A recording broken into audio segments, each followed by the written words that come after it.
ਤਾਨਾ ਜੀ ਮਾਲਸਰੇ। ਸ਼ਿਵਾਜੀ ਦਾ ਬਚਪਨ ਪੂਨੇ ਵਿੱਚ ਲੰਘਿਆ ਤੇ ਇਹ ਉੱਥੇ ਆਪਣੀ ਮਾਤਾ ਜੀਜਾਬਾਈ ਦੀ ਨਿਗਰਾਨੀ ਹੇਠ ਵੱਡੇ ਹੋਏ। ਸ਼ਿਵਾਜੀ ਦਾ ਪਿਤਾ ਦੂਰ ਦੱਖਣ ਵੱਲ ਗਿਆ ਹੋਇਆ ਸੀ ਤੇ ਬੀਜਾਪੁਰ ਸਰਕਾਰ ਦੀ ਨੌਕਰੀ ਕਰਦਾ ਸੀ। ਜਿਨ੍ਹਾਂ ਮੁੰਡਿਆਂ ਨਾਲ ਸ਼ਿਵਾਜੀ ਪੂਨੇ ਦੀਆਂ ਗਲੀਆਂ ਵਿੱਚ ਖੇਡਦੇ ਮਲਦੇ ਸਨ, ਉਹਨਾਂ ਵਿੱਚੋਂ ਕਈਆਂ ਨੇ ਆਖਰੀ ਉਮਰ ਤੱਕ ਉਹਨਾਂ ਦਾ ਸਾਥ ਦਿੱਤਾ। ਇਹਨਾਂ ਵਿੱਚੋਂ ਉਮਰਾਠੇ ਪਿੰਡ ਦੇ ਇੱਕ ਸਰਦਾਰ ਦਾ ਲੜਕਾ ਤਾਨਾ ਜੀ ਮਾਲਸਰੇ ਵੀ ਸੀ। ਜਦੋਂ ਸ਼ਿਵਾਜੀ ਵੱਡੇ ਹੋਏ ਤਾਂ ਇਹਨਾਂ ਨੇ ਆਪਣੇ ਦੇਸ਼ ਨੂੰ ਬੀਜਾਪੁਰ ਤੇ ਮੁਗਲਾਂ ਦੀ ਗੁਲਾਮੀ ਤੋਂ ਆਜ਼ਾਦ ਕਰਵਾਉਣ ਦਾ ਬੀੜਾ ਚੁੱਕ ਲਿਆ। 1668 ਵਿੱਚ ਸ਼ਿਵਾਜੀ ਨੇ ਸ਼ਹਿਨਸ਼ਾਹ ਔਰੰਗਜ਼ੇਬ ਨਾਲ ਇੱਕ ਸੰਧੀ ਕੀਤੀ, ਜਿਸ ਅਨੁਸਾਰ ਉਹਨਾਂ ਨੇ ਕੁਝ ਇਲਾਕਿਆਂ ਦੇ ਬਦਲੇ ਪੂਨੇ ਲਾਗੇ 2 ਕਿਲੇ ਸਿੰਘਗੜ੍ਹ ਅਤੇ ਪੁਰੰਦਰ ਔਰੰਗਜ਼ੇਬ ਦੇ ਹਵਾਲੇ ਕਰ ਦਿੱਤੇ।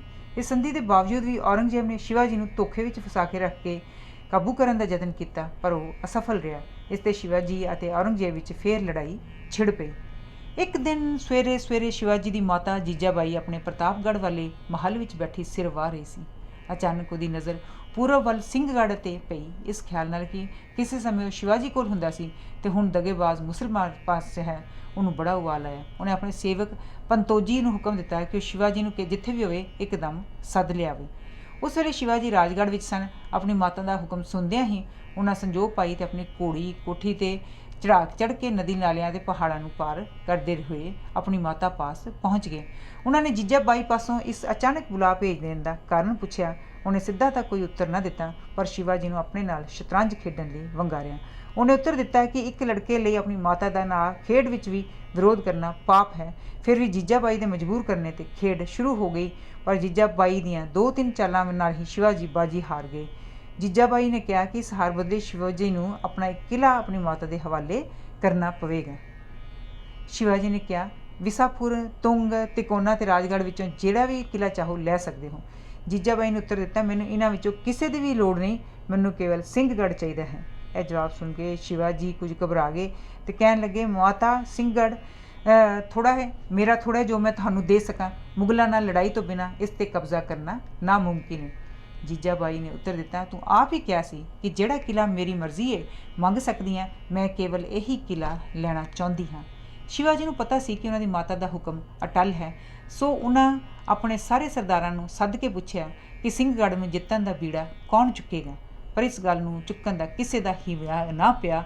ਆਖਰ ਉਹਨਾਂ ਨੂੰ ਆਪਣੇ ਬਚਪਨ ਦੇ ਸਾਥੀ ਤੇ ਨਿਧੜਕ ਯੋਧੇ ਤਾਨਾ ਜੀ ਬਾਰੇ ਖਿਆਲ ਆਇਆ। ਉਹਨਾਂ ਦੀ ਸਾਰੀ ਨਿਰਾਸ਼ਤਾ ਦੂਰ ਹੋ ਗਈ। ਸ਼ਿਵਾਜੀ ਨੇ ਉਸ ਵੇਲੇ ਤਾਨਾ ਜੀ ਨੂੰ ਰਾਜਗੜ੍ਹ ਆਉਣ ਲਈ ਚਿੱਠੀ ਲਿਖੀ। ਤਾਨਾ ਜੀ ਉਸ ਵੇਲੇ ਆਪਣੇ ਪਿੰਡ ਉਮਰਾਠੇ ਵੱਲ ਆਪਣੇ ਲੜਕੇ ਦੇ ਵਿਆਹ 'ਤੇ ਗਿਆ ਹੋਇਆ ਸੀ। ਤਾਨਾ ਜੀ ਨੇ ਸ਼ਿਵਾਜੀ ਦਾ ਖੱਤ ਪੜ੍ਹਿਆ ਤੇ ਉਹਨੇ ਆਪਣੇ ਪੁੱਤਰ ਨੂੰ ਕਿਹਾ, ਬੇਟਾ, ਰਾਜਕੁਮਾਰ ਵੱਲੋਂ ਇੱਕ ਜ਼ਰੂਰੀ ਹੁਕਮ ਆ ਗਿਆ ਹੈ, ਮੈਂ ਹੁਣੇ ਜਾ ਰਿਹਾ ਹਾਂ, ਤੇਰਾ ਵਿਆਹ ਆ ਕੇ ਕਰਾਂਗਾ। ਤਾਨਾ ਜੀ ਉਸ ਵੇਲੇ ਕੋਈ 100 ਕਿਸਾਨ ਭਰਤੀ ਕਰਕੇ ਸ਼ਿਵਾਜੀ ਸਾਹਮਣੇ ਜਾ ਹਾਜ਼ਰ ਹੋਇਆ ਤੇ ਕਹਿਣ ਲੱਗਾ, ਰਾਜਾ, ਮੇਰੇ ਨਾਲ ਤੁਹਾਡਾ ਕੀ ਗੁੱਸਾ ਹੈ ਕਿ ਤੁਸੀਂ ਮੈਨੂੰ ਆਪਣੇ ਲੜਕੇ ਦੇ ਵਿਆਹ ਦੀ ਰਸਮ ਵੀ ਪੂਰੀ ਨਹੀਂ ਕਰਨ ਦਿੱਤੀ। ਸ਼ਿਵਾਜੀ ਹੱਸ ਪਏ ਤੇ ਆਪਣੀ ਮਾਤਾ ਨੂੰ ਕਹਿਣ ਲੱਗੇ, ਮਾਤਾ, ਤਾਨਾ ਜੀ ਨੂੰ ਤੁਸੀਂ ਬੁਲਾ ਭੇਜਿਆ ਹੈ, ਹੁਣ ਆਪੇ ਇਹਨਾਂ ਦੇ ਸਵਾਲ ਦਾ ਜਵਾਬ ਦਿਓ। ਜੀਜਾਬਾਈ ਨੇ ਕਿਹਾ, ਤਾਨਾ ਜੀ, ਮੈਂ ਸਿੰਘਗੜ੍ਹ ਨੂੰ ਪ੍ਰਾਪਤ ਕਰਨਾ ਚਾਹੁੰਦੀ ਹਾਂ ਤੇ ਜੇ ਤੂੰ ਇਹ ਕਿਲ੍ਹਾ ਜਿੱਤ ਕੇ ਮੈਨੂੰ ਦੇ ਸਕੇ ਤਾਂ ਮੈਂ ਤੈਨੂੰ ਆਪਣੇ ਲੜਕੇ ਸ਼ਿਵਾਜੀ ਦਾ ਛੋਟਾ ਭਰਾ ਸਮਝਾਂਗੀ। ਇਹ ਕਹਿ ਕੇ ਜੀਜਾਬਾਈ ਨੇ ਤਾਨਾ ਜੀ ਗਿਰਦ ਆਰਤੀ ਕੀਤੀ ਤੇ ਉਹਨੂੰ ਕਾਮਯਾਬੀ ਲਈ ਅਸੀਸਾਂ ਦਿੱਤੀਆਂ। ਤਾਨਾ ਜੀ ਸ਼ਿਵਾਜੀ ਦਾ ਭਰਾ ਬਣਨ ਦਾ ਮਾਣ ਪ੍ਰਾਪਤ ਕਰਨ ਲਈ ਸਿਰ ਧੜ ਦੀ ਬਾਜੀ ਲਾਉਣ ਨੂੰ ਤਿਆਰ ਹੋ ਗਿਆ। ਉਹਨੇ ਉਸੇ ਵੇਲੇ ਸਿੰਘਗੜ੍ਹ ਨੂੰ ਸਰ ਕਰਨ ਦੀਆਂ ਤਿਆਰੀਆਂ ਸ਼ੁਰੂ ਕਰ ਦਿੱਤੀਆਂ ਤੇ ਆਪਣੇ ਨਾਲ ਆਏ ਸਭ ਕਿਸਾਨਾਂ ਨੂੰ ਹਥਿਆਰ ਵੰਡ ਦਿੱਤੇ।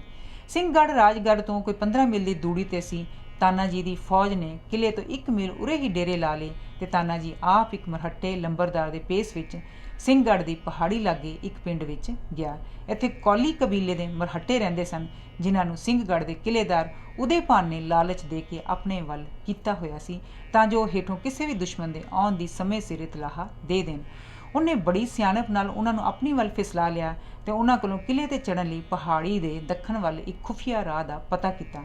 ਅਗਲੇ ਦਿਨ ਰਾਤ ਦੇ ਹਨੇਰੇ ਵਿੱਚ ਤਾਨਾ ਜੀ ਆਪਣੀ ਸੈਨਾ ਨੂੰ ਉਸ ਥਾਂ 'ਤੇ ਲੈ ਗਿਆ।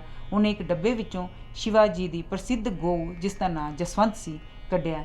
ਇਸ ਕਿਰਲੇ ਦੀ ਸਹਾਇਤਾ ਨਾਲ ਤਾਨਾ ਜੀ ਨੇ ਪਹਿਲਾਂ ਵੀ ਕਈ ਕਿਲ੍ਹੇ ਸਰ ਕੀਤੇ ਸਨ। ਤਾਨਾ ਜੀ ਨੇ ਜਸਵੰਤ ਨੂੰ ਥਾਪੀ ਦੇ ਕੇ ਪਹਾੜੀ ਕੰਧ 'ਤੇ ਚੜ੍ਹਨ ਲਈ ਕਿਹਾ, ਪਰ ਚੜ੍ਹਾਈ ਇਤਨੀ ਖਤਰਨਾਕ ਸੀ ਕਿ ਉਹ ਅੱਧ ਵਿੱਚੋਂ ਹੀ ਮੁੜ ਆਈ। ਉਹਨੂੰ ਪਤਾ ਲੱਗਿਆ ਸੀ ਕਿ ਇਸ ਲੜਾਈ ਵਿੱਚ ਤਾਨਾ ਜੀ ਮਾਰਿਆ ਜਾਏਗਾ। ਉਹਨੂੰ ਮੁੜਦਿਆਂ ਵੇਖ ਕੇ ਤਾਨਾ ਜੀ ਨੇ ਕਿਹਾ, ਜੇ ਤੂੰ ਵਾਪਸ ਉਤਰ ਆਈ ਤਾਂ ਮੈਂ ਤੇਰੇ ਡੱਕਰੇ ਕਰਕੇ ਰੱਖ ਦਿਆਂਗਾ। ਇਸ 'ਤੇ ਜਸਵੰਤ ਡਰ ਗਈ ਤੇ ਵਾਪਸ ਉੱਪਰ ਚੜ੍ਹ ਗਈ। ਉਹਨੇ ਉੱਪਰ ਜਾ ਕੇ ਆਪਣੇ ਪੰਜੇ ਜ਼ਮੀਨ ਵਿੱਚ ਗੱਡ ਲਏ। ਇੱਕ ਲੜਕੇ ਨੇ ਉਹਦੇ ਪਿੱਛੇ ਪਿੱਛੇ ਉੱਥੇ ਜਾ ਕੇ ਰੱਸੀ ਦੀ ਇੱਕ ਪੌੜੀ ਕਿਲੇ ਨਾਲ ਬੰਨ੍ਹ ਦਿੱਤੀ, ਜਿਸ ਰਾਹੀਂ ਸੈਨਿਕ ਉੱਪਰ ਚੜ੍ਹਨ ਲੱਗ ਪਏ। ਪਰ ਹਾਲੀ 50 ਕੁ ਸੈਨਿਕ ਹੀ ਉੱਪਰ ਪਹੁੰਚੇ ਸਨ ਕਿ ਤਿੱਖੇ ਖਿੰਗਰਾਂ ਨਾਲ ਰਗੜ ਖਾਣ ਨਾਲ ਰੱਸੀ ਦੀ ਪੌੜੀ ਟੁੱਟ ਗਈ। ਹੁਣ ਢਿੱਲ ਕਰਨ ਦਾ ਸਮਾਂ ਨਹੀਂ ਸੀ। ਮਰਹੱਟਾ ਸੈਨਿਕਾਂ ਦੀ ਕੁਸਰ ਮੁਸਰ ਨਾਲ ਇੱਕ ਮੁਗਲ ਸੰਤਰੀ ਨੂੰ ਕੁਝ ਸ਼ੱਕ ਪੈ ਗਿਆ, ਪਰ ਹੇਠਾਂ ਖੜੋਤੇ ਕਬਾਇਲੀਆਂ ਵੱਲੋਂ ਤਸੱਲੀ ਮਿਲਣ 'ਤੇ ਉਹਦਾ ਸ਼ੱਕ ਦੂਰ ਹੋ ਗਿਆ ਤੇ ਉਹਨੇ ਕਿਲੇ ਦੀ ਫੌਜ ਨੂੰ ਹਮਲੇ ਵੱਲੋਂ ਚੁਕੰਨਾ ਨਾ ਕੀਤਾ।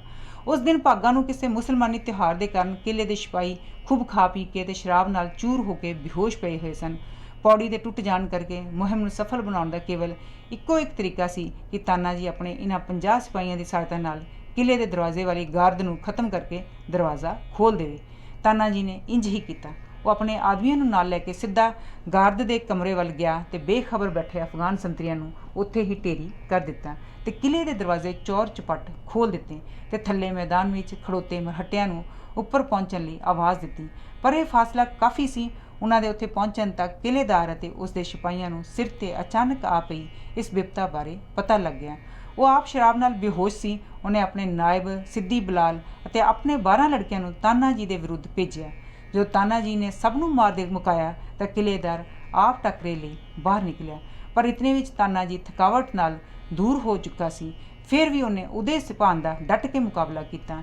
ਬਦਕਿਸਮਤੀ ਨਾਲ ਕਿਲੇਦਾਰ ਦੇ ਇੱਕ ਜ਼ਬਰਦਸਤ ਵਾਰ ਨਾਲ ਉਹਦਾ ਸਿਰ ਪਾੜ ਗਿਆ ਤੇ ਉਹ ਉੱਥੇ ਹੀ ਸ਼ਹੀਦ ਹੋ ਗਿਆ।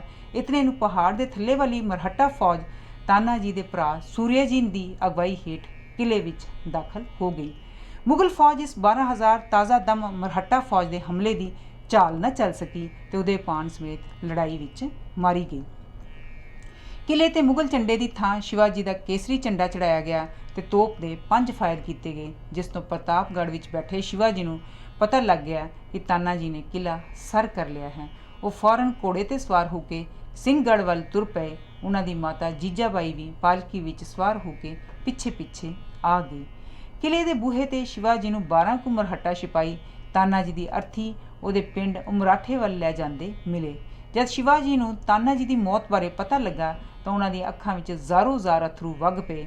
ਉਹ ਰੋਂਦੇ ਰੋਂਦੇ ਕਹਿਣ ਲੱਗੇ, ਮੈਂ ਸਿੰਘਗੜ੍ਹ ਨਹੀਂ ਜਿੱਤਿਆ, ਕੇਵਲ ਗੜ੍ਹ ਹੀ ਜਿੱਤਿਆ ਏ, ਪਰ ਸਿੰਘ ਗਵਾ ਲਿਆ ਏ।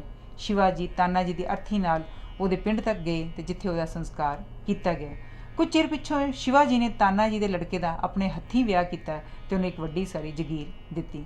ਸਿੰਘਗੜ੍ਹ ਦੇ ਕਿਲੇ ਦੇ ਦਰਵਾਜ਼ੇ ਲਾਗੇ ਹੀ ਅੰਦਰ ਵਾਰ ਸ਼ਿਵਾਜੀ ਨੇ ਤਾਨਾ ਜੀ ਦੀ ਯਾਦ ਵਿੱਚ ਇੱਕ ਸਮਾਧ ਬਣਵਾਈ, ਜਿਹੜੀ ਹਾਲੀ ਵੀ ਸਾਨੂੰ ਇਸ ਯੋਧੇ ਦੀ ਬੇਮਿਸਾਲ ਵੀਰਤਾ ਦੀ ਯਾਦ ਦਿਵਾਉਂਦੀ ਹੈ।